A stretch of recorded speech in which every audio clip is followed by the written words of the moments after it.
Hi, I'm Haley. Welcome to my channel. Welcome back if you're returning. Welcome if you're new.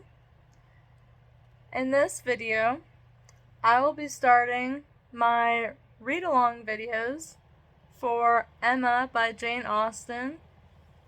I haven't actually read the book. I believe I've started it before, but I haven't actually finished it. But I have seen some of the adaptations, and I really enjoy the story. And so, I decided, before continuing actually into the book, I decided why not just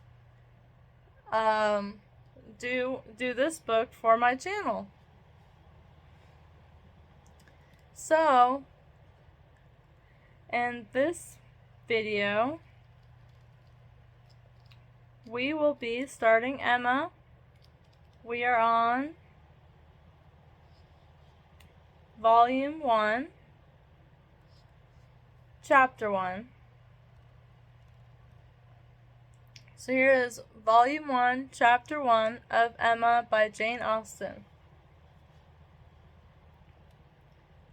Emma Woodhouse, handsome, clever, and rich, with a comfortable home and happy disposition, seemed to unite some of the best blessings of existence, and had lived nearly 21 years in the world with very little to distress or vex her.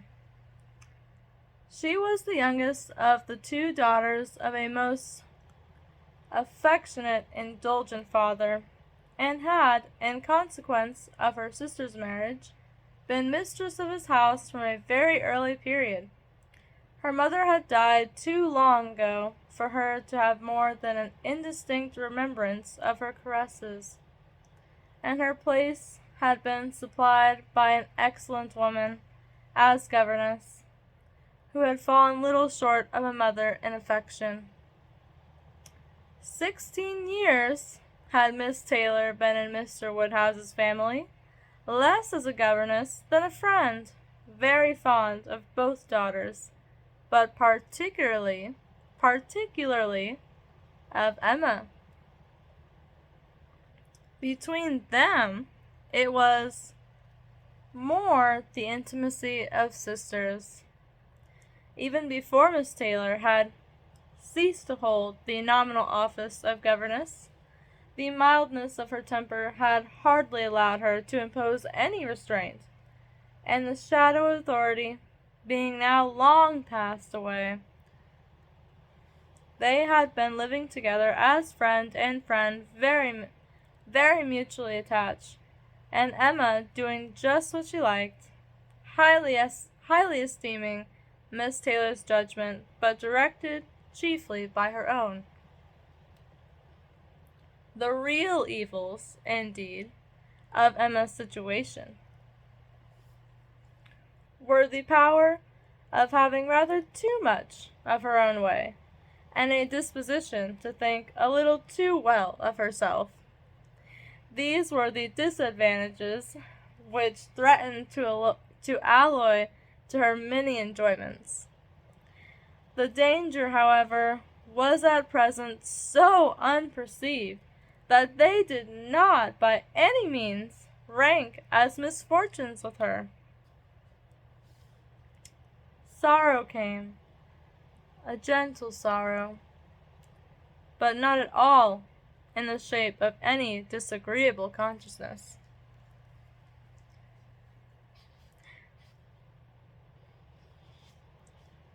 Miss Taylor married. It was Miss Taylor's loss which first brought grief. It was on the wedding day of this beloved friend that Emma first sat in mournful thought of any continuance. The wedding over, and the bride people gone, her father and herself were left to dine together, with no prospect of a third to cheer a long evening. Her father composed himself to sleep after dinner, as usual, and she had then only to sit and think of what she had lost.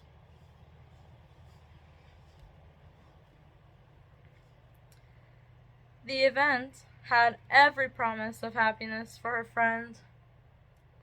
Mr. Weston was a man of unexceptionable character, easy fortune, suitable age, and pleasant manners. There was some satisfaction in considering with what self-denying, generous friendship she had always wished and promoted the match. But it was a black morning's work for her. The want of Miss Taylor would be felt every hour of every day. She recalled her past kindness, the affection of 16 years. How she had taught and how she had played with her from 5 years old. How she had devoted all her powers to attach and amuse her and help. And how nursed her through the various illnesses of childhood. A large debt of gratitude was owing here, but the intercourse of the last 7 years,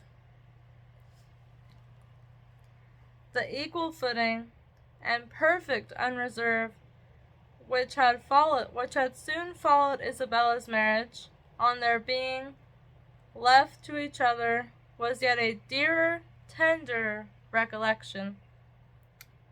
It had been a friend and companion such as few possess, intelligent, well-informed, useful, gentle, knowing all the ways of the family, interested in all its concerns, and peculiarly interested in herself, and every pleasure, every scheme of hers. One to whom she could speak every thought as it arose, and who had such an affection for her as could never find fault.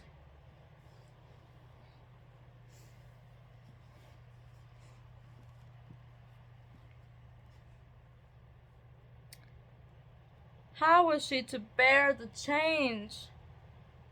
It was true that her friend was going only half a mile from them, but Emma was aware that great must be the difference between a Mrs. Weston only half a mile from them and a Miss Taylor in the house.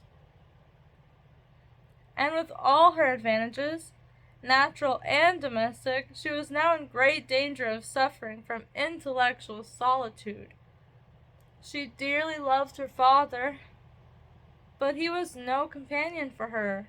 He could not meet her in conversation, rational or playful.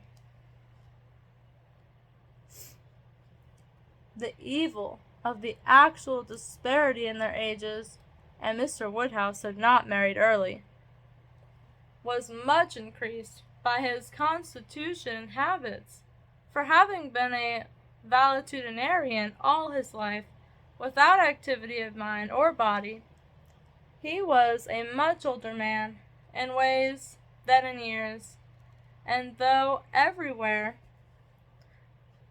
beloved for the friendliness of his heart and his amiable temper, his talents could not have recommended him at any time. Her sister, though comparatively but little removed by matrimony, being settled in London, only 16 miles off, was much beyond her daily reach, and many a long October and November evening must be struggled through at Hartfield before Christmas brought the next visit from Isabella and her husband, and their little children, to fill the house and give her pleasant society again. Highbury, the large and populous village, almost amounting to a town, to which Hartfield, in spite of its separate lawn and shrubberies and name, did really belong, afforded her no equals. The Woodhouses were first in consequence there. All looked up to them. She had many acquaintance in the place, for her father was universally civil, but not one among them who could be accepted in lieu of Miss Taylor for even half a day. It was a melancholy change, and Emma could not but sigh over it, and wish for impossible things, till her father awoke and made it necessary to be cheerful. His spirits required support. He was a nervous man, easily depressed, fond of everybody that he was used to, and hating to part with them, hating change of every kind. Matrimony, as the origin of change, was always disagreeable, and he was by no means yet reconciled to his own daughter's marrying, nor could ever speak of her but with compassion, though it had been entirely a match of affection, when he was now obliged to part with Miss Taylor too, and from his habits of gentle selfishness,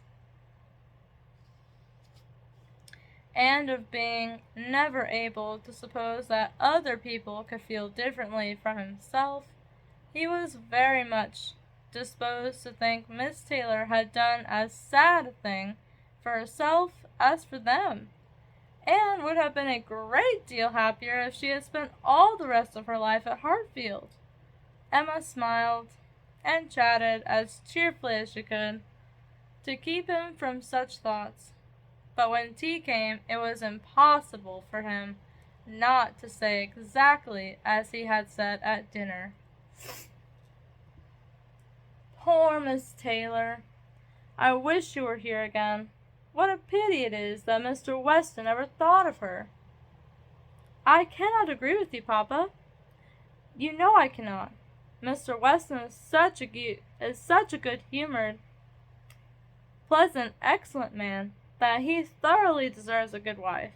And you would not have had Miss Taylor live with us forever, and bear all my odd humors, when she might have a house of her own. A house of her own? But where is the advantage of a house of her own? This is 3 times as large, and you have never any odd humors, my dear. How often we shall be going to see them, and they coming to see us. We shall be always meeting. We must begin. We must go and pay our wedding visit very soon. My dear, how am I to get so far? Randalls is such a distance. I could not walk half so far. No, Papa. Nobody thought of your walking. We must go in the carriage, to be sure. The carriage? But James will not like to put the horses to such a little way. And where are the poor horses to be while we are paying our visit? They are to be put into Mr. Weston's stable, Papa. You know we have settled all that already. We talked it all over with Mr. Weston last night. And as for James, you may be very sure he will always like going to Randalls, because of his daughter's being housemaid there. I only doubt whether he will ever take us anywhere else. That was your doing, Papa. You got Hannah that good place.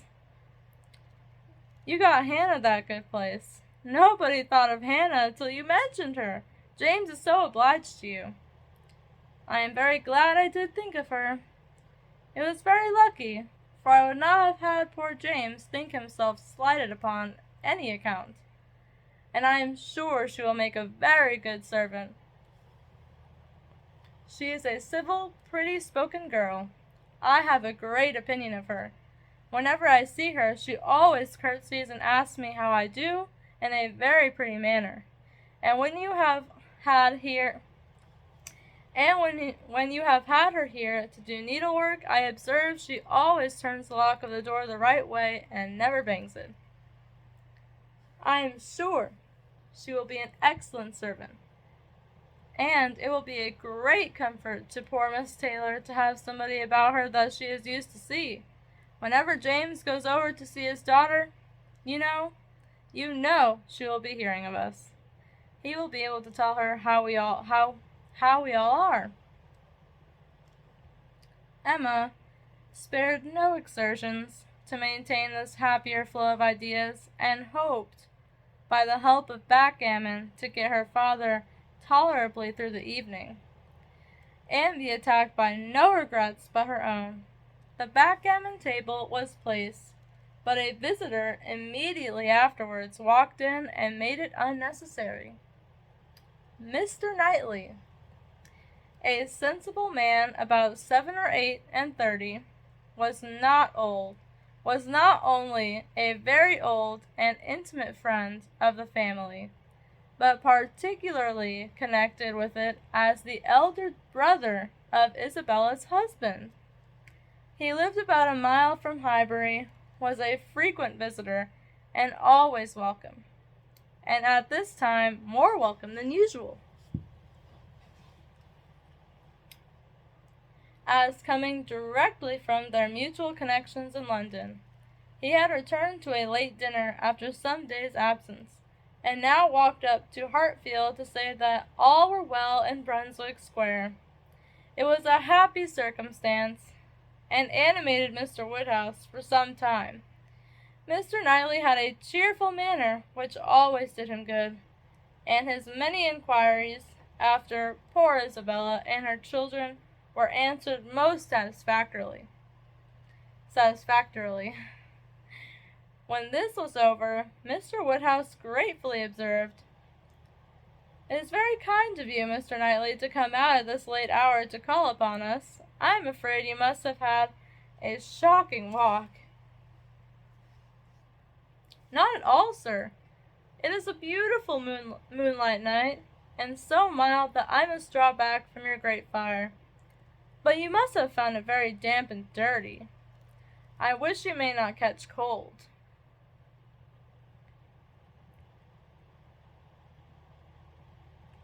"Dirty, sir? Look at my shoes, not a speck on them." "Well, that is quite surprising, for we have had a vast deal of rain here. It rained dreadfully hard for half an hour while we were at breakfast. I wanted them to put off the wedding. By the by, I have not wished you joy, being pretty well aware of what sort of joy you must. By the by, I have not wished you joy, being pretty well aware of what sort of joy you must both be feeling. I have been in no hurry with my congratulations, but I hope it all went off tolerably well. How did you all behave? Who cried most?" "Ah, poor Miss Taylor, 'tis a sad business." "Poor Mr. and Miss Woodhouse, if you please. But I cannot possibly say poor Miss Taylor. I have a great regard for you and Emma. But when it comes to the question of dependence or independence, at any rate, it must be better to have only one to please than two, especially when one of those two is such a fanciful, troublesome creature," said Emma playfully. "That is what you have in your head, I know, and what you would certainly say if my father were not by." "I believe it is very true, my dear, indeed," said Mr. Woodhouse, with a sigh. "I am afraid I am sometimes very fanciful and troublesome." "My dearest papa, you do not think I could mean you, or suppose Mr. Knightley to mean you? What a horrible idea! Oh, no, I meant only myself. Mr. Knightley loves to find fault with me, you know, in a joke. It is all a joke. We always say what we like to one another." Mr. Knightley, in fact, was one of the few people who could see faults in Emma Woodhouse, and the only one who ever told her of them. And though this was not particularly agreeable to Emma herself, she knew it would be so much less so to her father, that she would not have him really suspect such a circumstance as her not being thought perfect by everybody. Emma knows I never flatter her," said Mr. Knightley. "But I mean no reflection on anybody. Miss Taylor has been used to have 2 persons to please. She will now have but 1. The chances are that she must be a gainer." "Well," said Emma, willing to let it pass, "you want to hear about the wedding, and I shall be happy to tell you, for we all behaved charmingly. Everybody was punctual, everybody in their best looks, not a tear, and hardly a long face to be seen. Oh no. We all felt that we were going to be only half a mile apart, and were sure of meeting every day." "Dear Emma bears everything so well," said her father. "But Mr. Knightley, she is really very sorry to lose poor Miss Taylor, and I am sure she will miss her more than she thinks for." Emma turned away her head, divided between tears and smiles.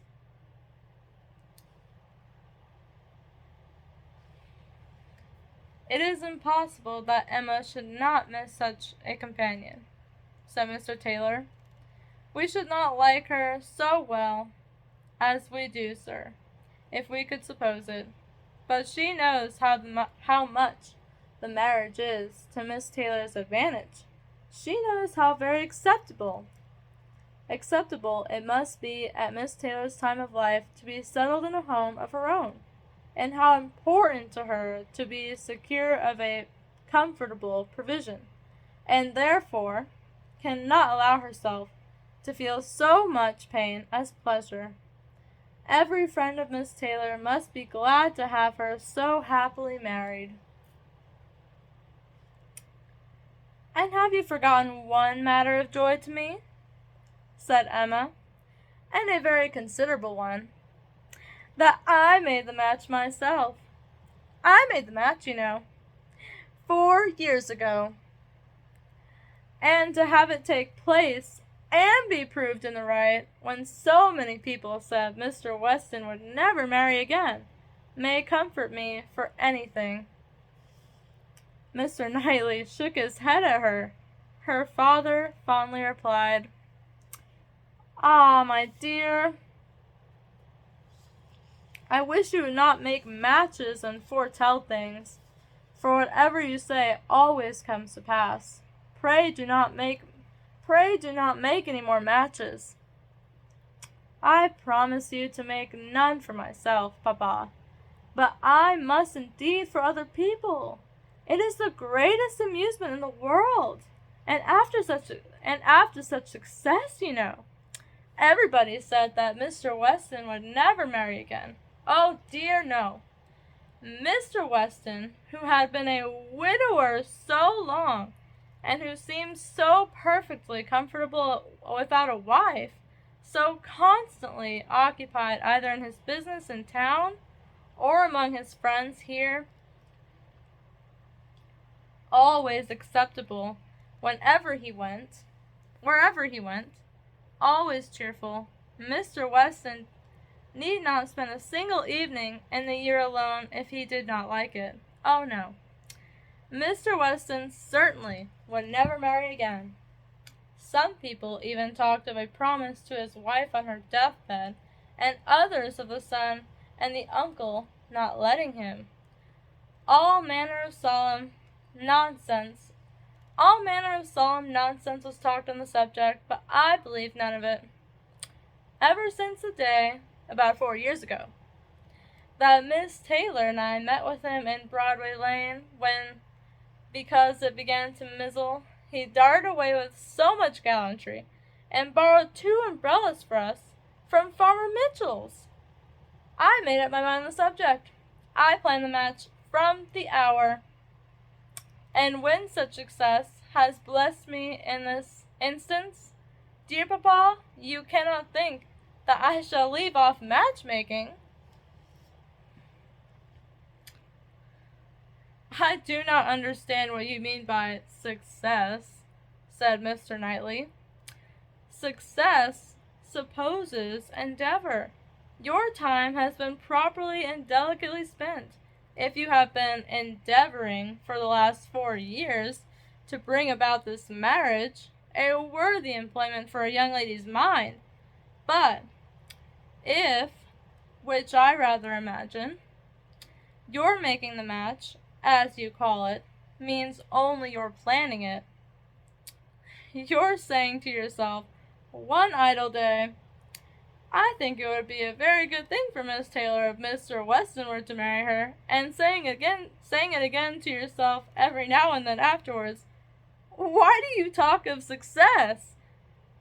Where is your merit? What are you proud of? You made a lucky guess, and that is all that can be said. And have you never known the pleasure and triumph of a lucky guess? I pity you. I thought you clever, for depend upon it, a lucky guess is never merely luck. There is always some talent in it, and as to my poor word, success, which you quarrel with, I do not know that I am so entirely without any claim to it. You have drawn 2 pretty pictures, but I think there may be a third, a something between the do-nothing and the do-all. If I had not promoted Mr. Weston's visits here, and given many little encouragements, and smoothed many little matters, it might not have come to anything at all. I think you must know Hartford enough to comprehend that. A straightforward, open-hearted man like Weston and a rational, unaffected woman like Miss Taylor may be safely left to manage their own concerns. You are more likely to have done harm to yourself than good to them by interference.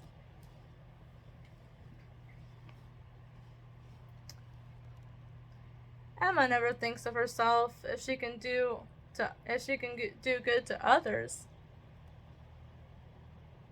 rejoined Mr. Woodhouse, understanding but in part.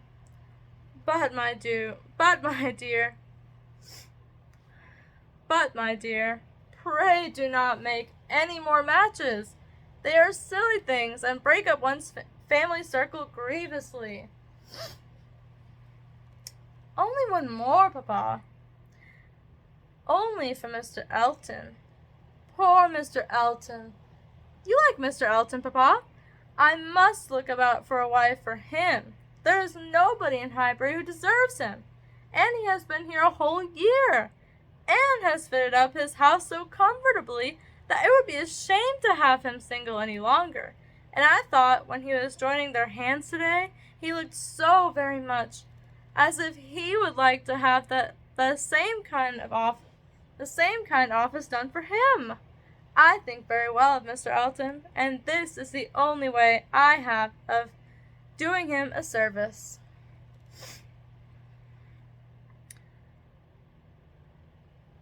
Mr. Elton is a very pretty young man, to be sure, and a very good young man, and I have a great regard for him. But if you want to show him any attention, my dear, ask him to come and dine with us some day. That will be a much better thing. I dare say Mr. Knightley will be so kind as to meet him. With a great deal of pleasure, sir, at any time, said Mr. Knightley, laughing. And I agree with you entirely that it will be a much better thing. Invite him to dinner, Emma, and help him to the best of the fish and the chicken, but leave him to choose his own wife. Depend upon it, a man of 6 or 7 and 20 can take care of himself.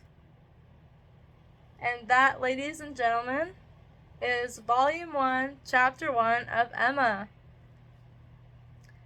Thank you so much for joining and reading along with me. Have a great day or night.